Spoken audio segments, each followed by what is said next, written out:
Okay, let's see. Hmm, I think we're in. Yeah. Well, thanks everyone for joining. It is the May Masterclass from RAG. Today we have a really special guest, and none other than a student, a current student and soon to be a former student, hopefully not forever. Abhinav is someone we've all worked with, and I think we all admire. And I say that with many years of education experience and lived experience.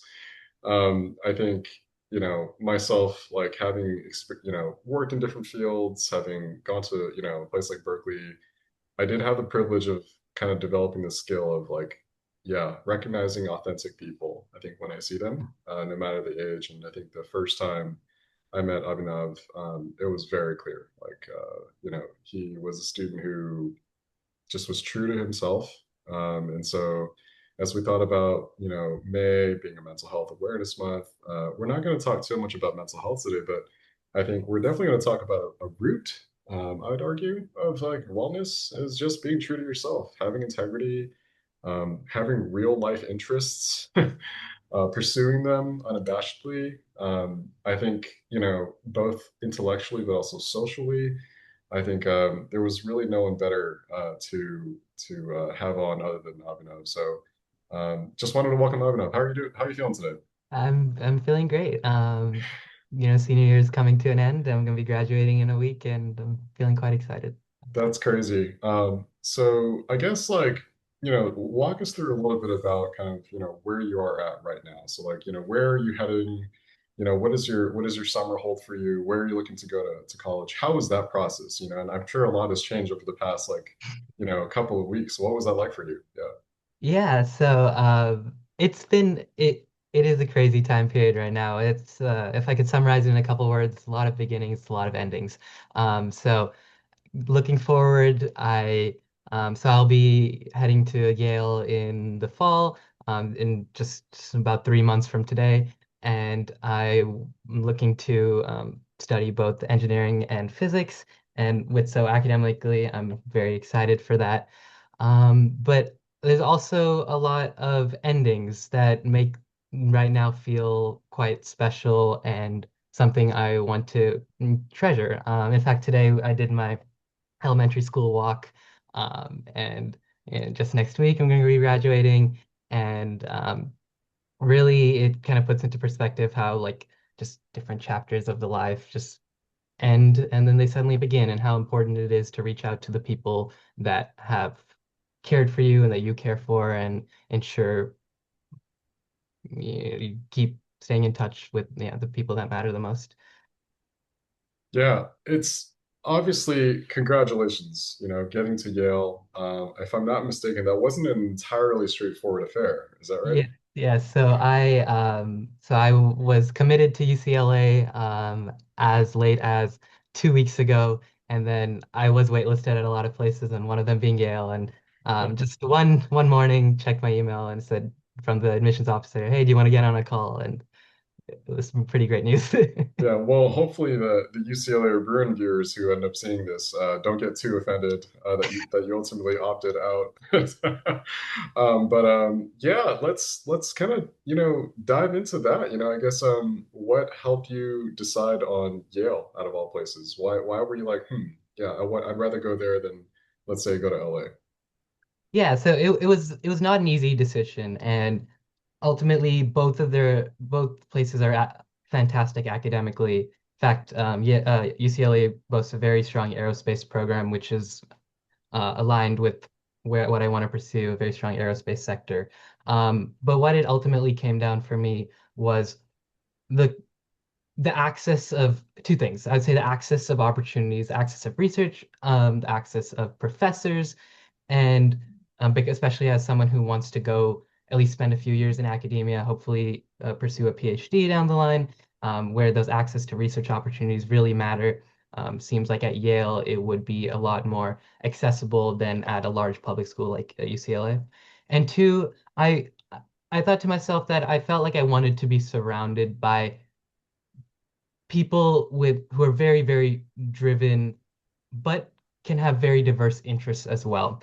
While I do want to go into STEM, I really value the liberal arts education, especially because over the last year, I've really taken up interests like philosophy, poli-sci, and I think that Yale liberal arts education is going to be a really cool experience, even if my journey takes me primarily in engineering and physics, with a lot of people who are really driven alongside me. Yeah, I would say you seem to have survived high school, and not just survived, but it seems like you have really thrived. I mean, getting into a place like UCLA or Yale is no simple task. I'm sure you've had to work really hard, like everyone else. But I get a sense that you enjoyed it. Like you kind of retained the essence of yourself. Walk me through a little bit about kind of like the journey through high school. What interests did you start with, right? How did you kind of maybe develop those interests or find new ones?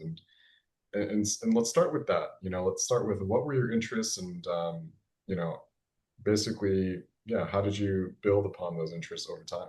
Yeah. And then how ultimately maybe what is that how does that thread line through, right, to the future aspirations, what you're looking to study. I think you mentioned obviously aerospace and research and things like that. Yeah, absolutely. So I came into high school. Um, in fact, I always bounced around with what I've enjoyed. I was in middle school at one point. I convinced myself I'd be a lawyer. But by the time I was in high school, I was pretty confident I wanted to be along the STEM side, especially the engineering, Lego cities and RC planes all over my house. So I applied for my school's robotics club. I got in for a while. That was like my main thing. Poured all of my interest and time into this very, uh, pure hands-on kind of thing. But what I allowed myself to do, and I'm very grateful I allowed myself to do, was just keep learning, keep exploring things that sounded really cool. My love for planes turned into a love for rockets, which by the time I was a junior, it turned into an overall love for space that really also started to draw me towards the physics of space. So things like Mm, astrophysics. So, not just, the rockets that take us there, but, the black holes and the nebula. Um, and I faced a really difficult junction in 11th grade. It was a question of if I start going down this physics route, will I be reducing the strength of my engineering profile? Will I be spreading myself too thin?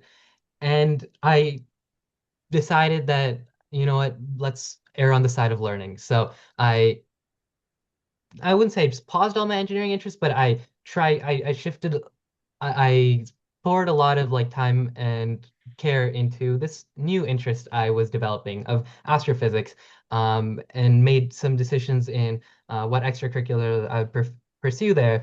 And ultimately, I think that really added a more, it's made me a more of a nuanced person because rather than, just having single interests, I was able to weave together engineering and physics. And now I can confidently say that in college, I want to do my best to pursue both of them and see what balance of the two I can do because they're both wonderful, wonderful fields I love. And so if I had to thread that line, I would say, and actually before I get there, in the last year, I've always been someone who, on the news a lot and knowledgeable about the current elections. But last year, I joined my school's politics club. Took wow. I took part in my school's we had like political we had some like political things going on like walkouts and discussing like strikes with our teachers and things like that. So I started just participating in them. I realized I didn't have to lead everything I do. I could just participate in them. And I That's also one thing that's made me very excited about the liberal arts education I'm about to receive because maybe I will be able to pursue a little bit of poli-sci. And uh, and I think that's turned me into someone who can love engineering, physics, and politics because I didn't stop myself from, expanding my interests. And I think ultimately that comes down to that the unifying thread in that is you never have to stop loving learning. And I imagine that by the time I'm a sophomore in college, I will have added one more interest to my trifecta. And I Right. think it all just comes to willing to stay curious and willing to, allow yourself to grow and not be the best at it. So when did you join the political? is it the political science club? Is that correct? Yeah, our politics club. Yeah. Yeah, and for everyone watching this, clarify which high school you go to each. Oh, sorry. I go to Doherty Valley High School in San Right, Ramon. right. So I would consider a very competitive place in It is. general, It right? is. Yeah. So you joined at the beginning of your senior year, the political science club, right? Yes. Is Yes. this something that you mentioned on your college applications?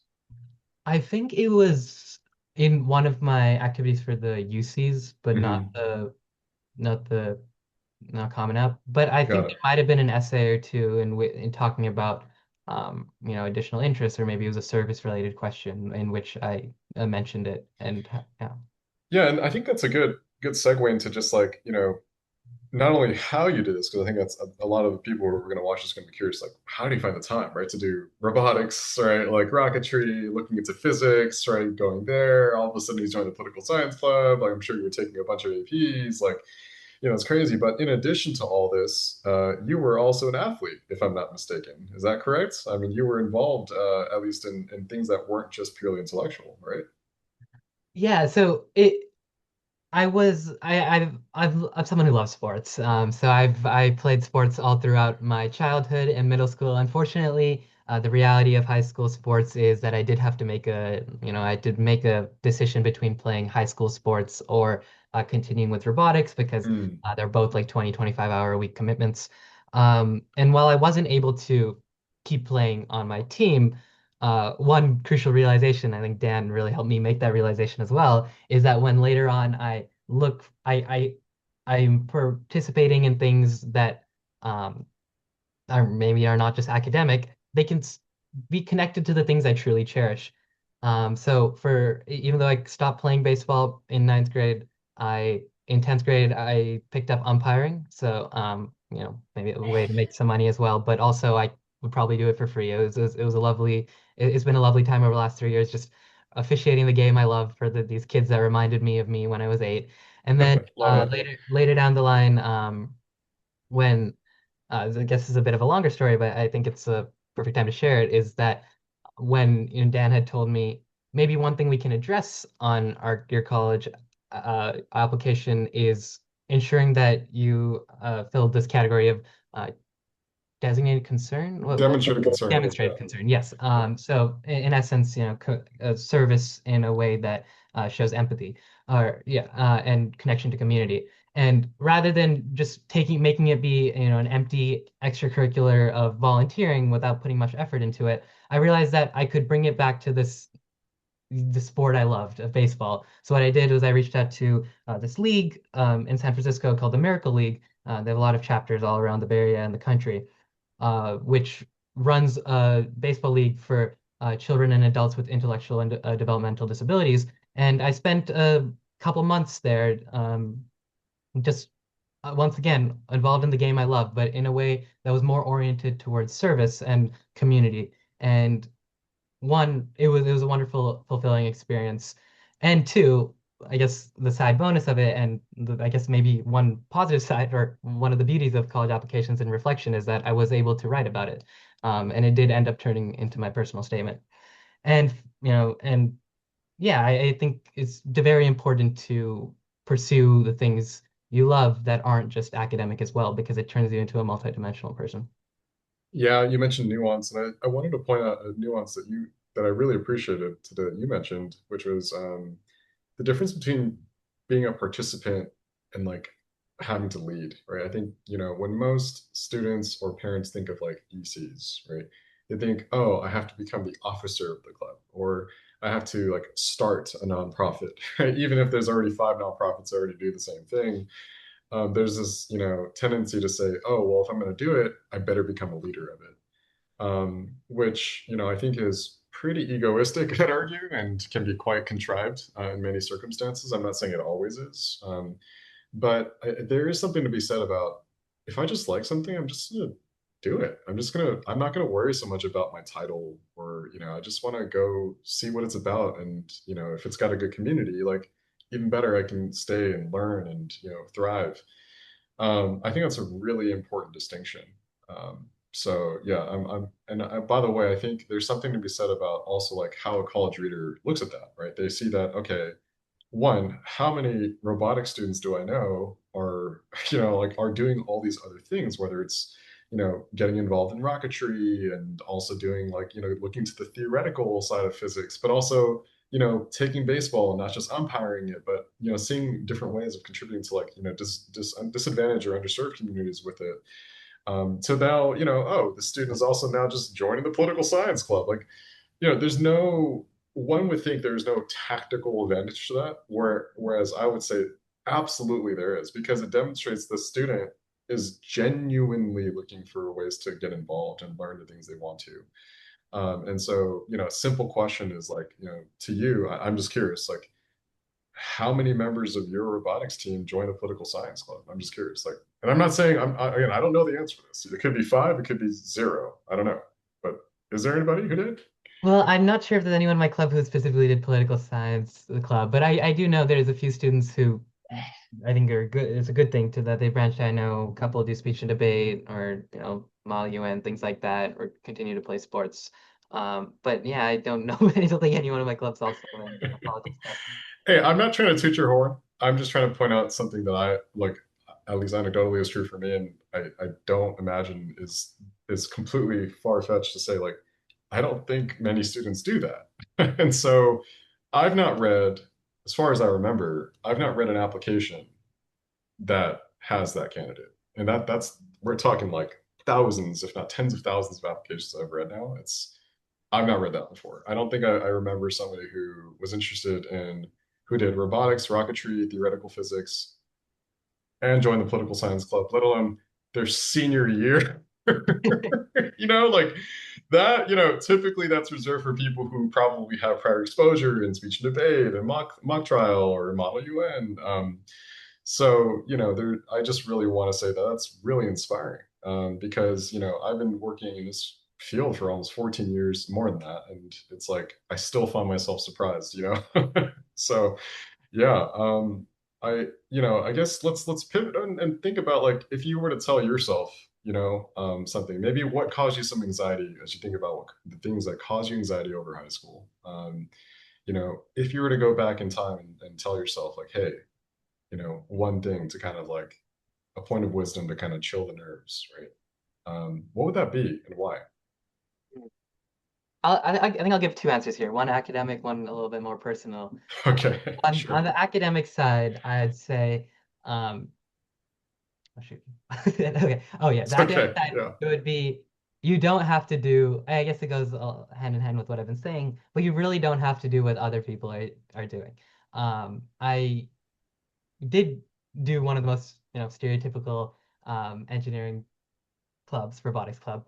But I thought that was it would be the end of the world if I didn't do it. And what I realized actually by junior year is that maybe I shouldn't be putting all my time into it because I wanted to branch out and do the things that I really cared about. So I remember feeling very stressed in ninth grade, and that it is a pretty crazy high school culture that we have like college application type things for a club in ninth grade. But that is how it is at Doherty and probably some other Bay Area schools. Um, absolutely. so I tell myself that like, especially in high school, and uh, really it does not matter what grade it is to some extent. Like you can, you should pursue the things that really stick out to you, because also at the end of the day, ultimately, when it comes down to commitments, whether it's extracurricular or in my experience, what I've noticed, like a fitness or a nutritional routine, you're going to commit to the things that you want to do at the end of the day, that you care about. It's a lot harder to force yourself to do things, and it's not a long-term viable strategy to, commit to things that you don't truly love. So what that made me realize is that by like junior year, I could try to take some opportunities that maybe not everyone around me was, being told is the right strategy. And, sat down, opened my email, just reached out to some professors across the bay, like, hey, I know I'm a high school student, but is there any way I could help out? Not something I would have ever considered would make sense in ninth grade because it sounded like I had to do speech and debate or varsity sport or robotics. Uh, that, and then this goes hand in hand with my second thing is I for me, by the end of junior year, it seemed like going into senior year. senior year was just gonna be that last closeout year in which, um, at least more personally, like the friend groups are set, everything is set, and I just have to carry it out. And I'm gonna be submitting my college apps in 3 or 4 months, so that's kind of set in stone. But the most, I had my biggest growth year and the biggest amount of changes in senior year. I found a lot of new friends. I found reconnected with a lot of old ones that I hadn't talked to in years. Wow. A lot of changes happen in senior year if you want them to happen. It's really not as set in stone as I told myself it would have been just a year ago. I honestly, at some point, I was thinking, I can't wait to go to college so I can get a fresh start. You can always get a fresh start if you if you tell yourself and you can find one. I would definitely tell myself that.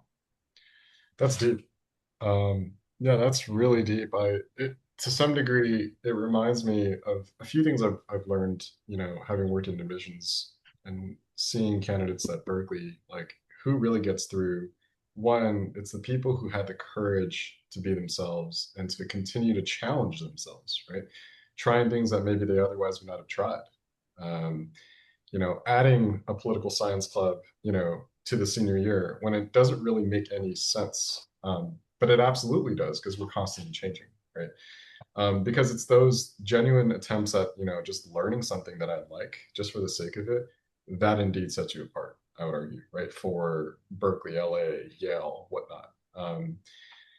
But yeah, I think I think that's what I want to kind of focus on for a second is like, how do you develop that courage, right? Because it's not easy. Like, you might say this to your prior self, but that person would have been like, might have been, but I heard you have to do this. Like, I heard you have to stay in robotics all 4 years, or I heard you have to stay in, varsity sports for as many years as possible, or else it looks like I'm a quitter, right? Has that rumor ever, circulated in your community, and how ultimately did you overcome Good question. Where does courage come from, right? that? It, Yeah. Because I think what makes this hard is like, there's this constant drum of pressure and to some degree, kind of mixed in with misinformation about like, oh, I heard you have to do this forever. I heard you have to do this all 4 years or else you look like you're a quitter or else it looks like you're not committed, the way I've helped students and parents overcome this is to just understand the reality of the facts, right? Is that factually speaking, college admissions do not care how many years you did robotics for. What they care about is that you grew from it, that you hmm. learned from it. And if that happens after 2 years and you don't grow anymore, I would argue the more mature thing to do at that point is to stop or to reduce your commitment to it. Because if you're not growing in something, you should probably see growth and learning somewhere else, right? And so I think that I remember this being something we talked about when we first met was, do you feel like you've gotten everything you've gotten from this so far? And, if that's the case, then like maybe let's think about how do we just, let's not to say let's stop or quit, but maybe how do we kind of reallocate our time to something else that we actually really want to try? I don't know if you remember that conversation. Yeah, no, no, no, I definitely do. I think if you, one thing I try to do is like, I framed it as rather than rather than my external watchdog being the ticking time bomb of college applications or who's going to read my application, I just did my best to make it as intrinsic as possible. I Mm, realize that it's at the end of the day, college applications are oftentimes the final result are out of your control. So why not, do what you love? And at some point, it it really among colleges you can find like you will find success wherever you go if you're truly if that motivation is intrinsic. Um, because colleges are wonderful places of so much like learning and opportunity. It really matters who you are more than anything. So if you have these loves and you are able to keep on growing in them, if you're able to chase these curiosities, um, you're gonna I'd say probably even do better in college, but more than anything, you're gonna be happier, and you're gonna be happier in high school, and really that matters more than trying to externalize your validation to something that's inherently a probability. I love that. I think that's a good segue to the close today. I worked at Google And I had so many teammates who were there who didn't want to be there. And to your point earlier, if you're doing something because because you were told to, or you're doing something because, I don't know, it makes you money, right? It's practical, but you're not enjoying it, it's not sustainable. Every single one of my teammates pretty much left the team that they were part of, and most of them left Google because it just wasn't sustainable. I'd argue that's true in any point in life. If you're in high school and you feel like you're doing all this stuff to look good for someone or to, check a box, like chances are, one, you're not enjoying yourself. And two, it's probably actually not even helping you because it turns out for every, one of those people, there's 99 out of 100 other people doing the same thing, right? They're kind of following this checklist approach to not just high school, but kind of to life. And what's the point of life? Is that the point of life? No, I think the point of life is to live and I think to find joy, right? And that's what I try to remind, I think, a lot of the parents that I've been educating because we're partnering now with the district and we've been doing a lot of interesting work at Fremont, but teaching parents that it's actually joy ultimately, joy in learning, joy in serving, right?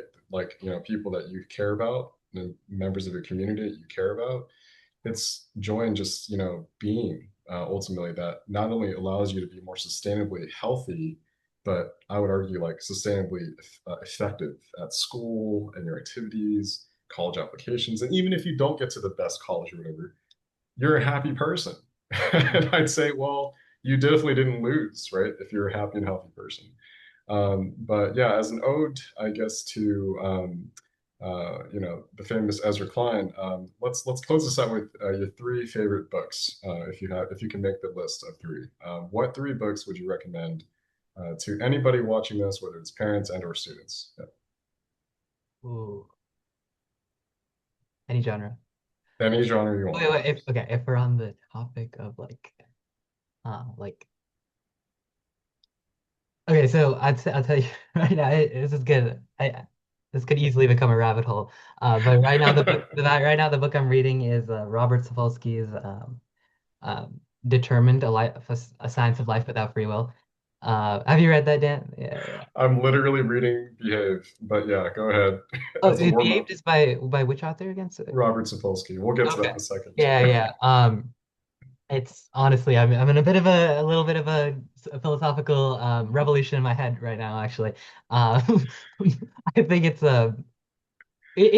definitely I mean it's very well informed and well written book in the sense that you really realize how fragile the state of consciousness is, and it can get really deep really quickly. But that's definitely a book worth checking out.